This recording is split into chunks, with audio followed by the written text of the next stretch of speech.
نبی کریم علیہ السلام نماز پڑھا رہے تھے، ظہر کی نماز تھی یا عصر کی نماز تھی، صحیح مسلم میں موجود ہے۔ حضرت ابو ہریرہ فرماتے ہیں نماز پڑھاتے پڑھاتے نبی پاک نے قدم آگے کیا، نماز پڑھاتے پڑھاتے قدم آگے کیا اور یوں ہاتھ اٹھایا پھر واپس کر لیا۔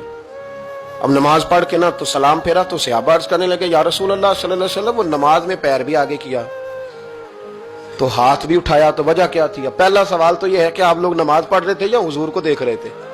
تو صحابہ تو پہلے ہی بتاتے ہیں کہ بھئی ہم تو پہلی صف میں نماز اس لیے پڑھتے تھے کہ نماز بھی ہوتی رہتی تھی اور چپ کے محبوب کی دید بھی ہوتی رہتی تھی۔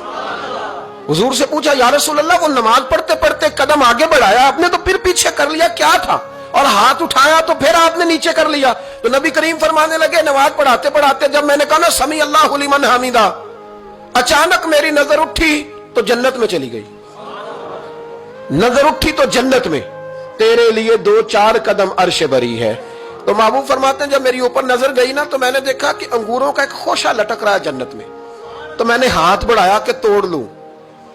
حضور کھڑے ہیں مسجد نبوی میں اور فرماتے ہیں کہ میں یہاں کھڑے ہو کے ہاتھ اونچا کروں تو میرا جنت تک پہنچ جاتا ہے۔ فرمایا میرا ارادہ ہوا کہ وہ خوشہ جنت کا توڑ لوں، اور ذرا میں نے پیر آگے بڑھایا ہی تھا تو میرے دل میں خیال آیا کہ جنت راز ہے تو راز ہی رہنی چاہیے، یہ راز کھول گیا تو مزہ نہیں آئے گا، تو میں نے پھر وہ ہاتھ واپس کر لیا۔ صحابہ کہتے ہیں جب نبی کریم نے یہ بیان کیا تو ہمارے چہرے نے تجسس سے کھیل اٹھے، تجسس سے ہم کوئی بات اور بھی سننا چاہتے تھے۔